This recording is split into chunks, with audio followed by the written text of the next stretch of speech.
I am the son of an oil man. I lived overseas all of my life. I was very fortunate in both having several graduate degrees and being a Marine Corps infantry officer, Marine Corps intelligence officer, and then a clandestine intelligence case officer. I've programmed imagery satellites. I've helped Steele signals code books. I've done counterintelligence. I'm basically intimately familiar with the way in which the U.S. government does or does not do the craft of intelligence. What you need to know is I'm a spy saying spying doesn't work. It's costing you $1.2 billion a week to produce the president's daily brief for a guy that can't read. People don't realize this. Apart from the fact that NSA is 1950s mindsets with 1970s technologies, SAIC completely screwed up Trailblazer, Echelon is baloney. 80% of your signals intelligence comes from analysis of patterns. So you don't need to violate privacy. All you need to know is that Schmuckhead is calling Afghanistan once a week. General Shinseki knew exactly what was needed to make Iraq go right, and Paul Wolfowitz lied to Congress and said they'll receive us like liberators and stuff. If I had been General Shinseki, I would have grabbed Wolfowitz by the neck and thrown him down the steps of Capitol Hill. You don't let people lie like that. It's unprofessional to confuse loyalty with integrity, and we have had a failure of generalship in America. Our generals have been too eager to keep their stars and not eager enough to think for themselves and uphold the Constitution. Smedley Butler, the highest decorated Marine, said, war is a racket. War is a racket. War is a racket, and the only reason it's happening is because the American public is lethargic. Blog that. You are the Paul Reveres and Patrick Henrys of our generation. Bottom-up horizontal connection is key. Sharing at all levels, not top-down control. Public intelligence and influence is about to take off. We are about to bury rule by secrecy. Civil affairs is the focal point. The intelligence guys need to go back in their box. Bloggers, not informants, are key. The FBI is about to try and hire 2,000 informants in a Soviet police-style approach to security. That's idiocy. If you bloggers self-organize and attach yourself like leeches to specific issues, corporations, organizations, challenges, whatever, you will be the intelligence minutemen of this century. The power is in your hands. There aren't enough guns to kill us all, and Halliburton can't build the jails fast enough to keep us down. Bloggers, as Linux is organized, where you grab onto an issue or something and you are part of a structured citizen journalism blogging thing that lets no evil doing go unnoticed, that rules. So I think we're at a turning point. I think we're at the very beginning of a historic tidal shift in power, restoring the Constitution. I don't know how many of you are following this, but the Comptroller General has told Congress the United States of America is insolvent. We're out of Schlitz. We literally have no money to make it to the next decade. Now, there's some very easy solutions. I can eliminate all income taxes tomorrow and have more than enough money to fund the government by using some other guy's bright idea. We tax the Federal Reserve at 0.0006, doubles our money until we decide to put them out of business permanently, because we certainly should not have central banks.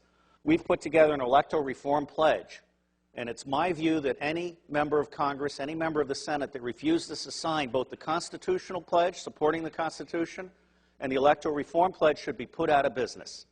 And I believe that will be 95% of all of these people. It may be time to literally dump Congress on its ass and start over. The government has gotten stupid to the point that it can't write a statement of work. And so they ask the contractors to write a statement of work, and the contractors write a statement of work saying, you need more of what I haven't been able to sell. And the government says, oh yeah, right, good. Put it in the budget. This is real shit. I can crack all 10 of the top-level threats to humanity in less than 25 years for less than 1/3 of what the world is spending on the military. Blog that. And I will tell you the price of buying back the United States government. It's $500 million a year. In the early 90s, Newt Gingrich and the Republicans got together. Their plan is now on the street. It's been exposed by a Columbia professor. They concluded that they could buy the United States government from school board to State House to White House for $300 million a year, and by golly, they did. And every single member of Congress is impeachable for having abdicated their Article I responsibilities under the Constitution and serving as foot soldiers for the president and his mendacious vice president.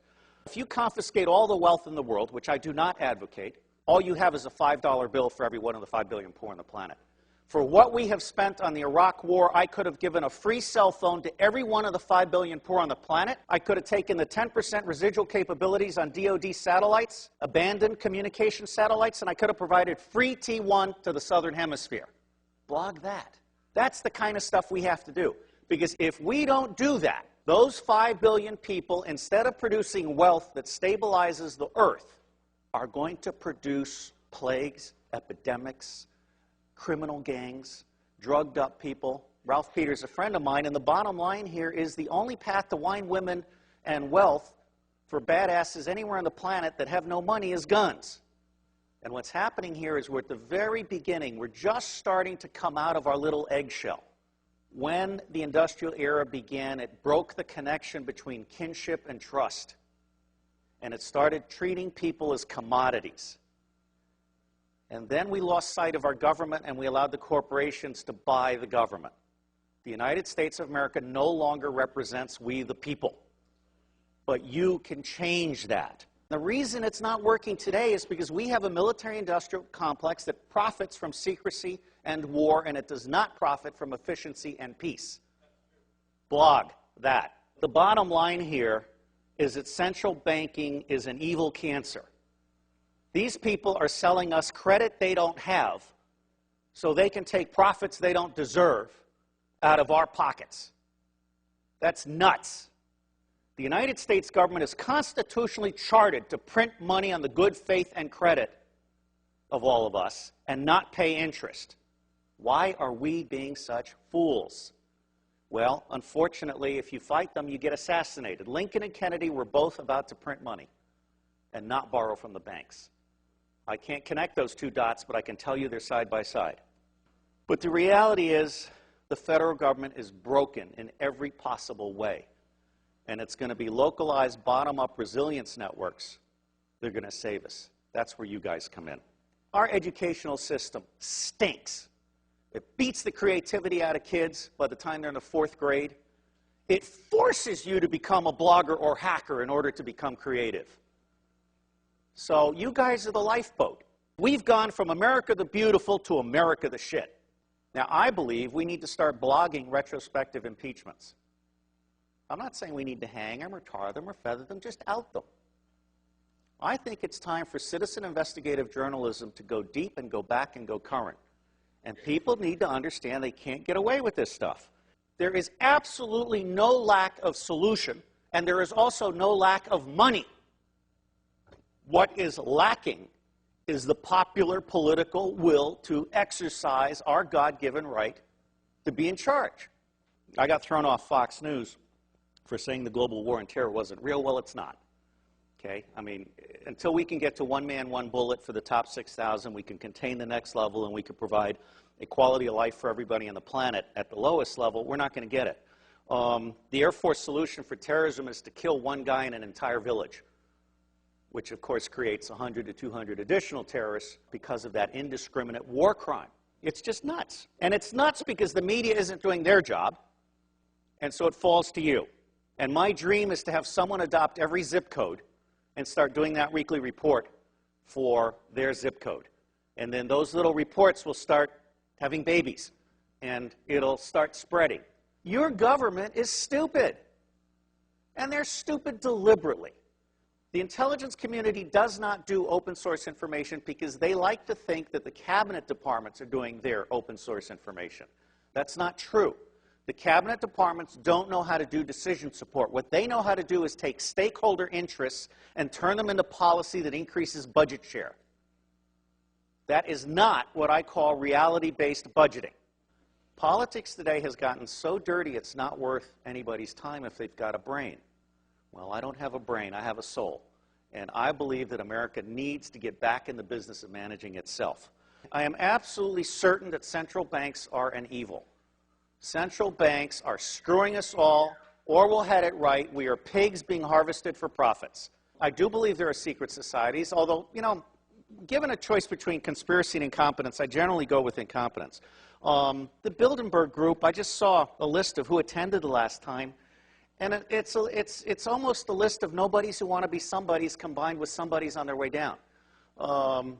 You know, I'm not that impressed. These people think they're the movers and the shakers. They're only the movers and the shakers as long as you let them be the movers and the shakers. I spent 18 years trying to help secret government agencies get in touch with unclassified information. And Tom Attlee sent me an email, and he had this little signature blog where Buckminster Fuller said, don't try and heal a broken system, create a new system that replaces it.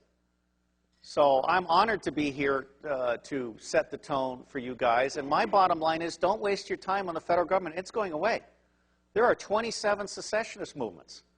There are 9 distinct nations in North America. I anticipate some virtual separation in the Republic. And I think that you're going to find that, like Vermont, for example, is all of a sudden going to be seen by the rest of America as exactly where we want to be, or Seattle. And so that's called the spike theory of change. As soon as one state gets it perfect, it's going to spread like wildfire.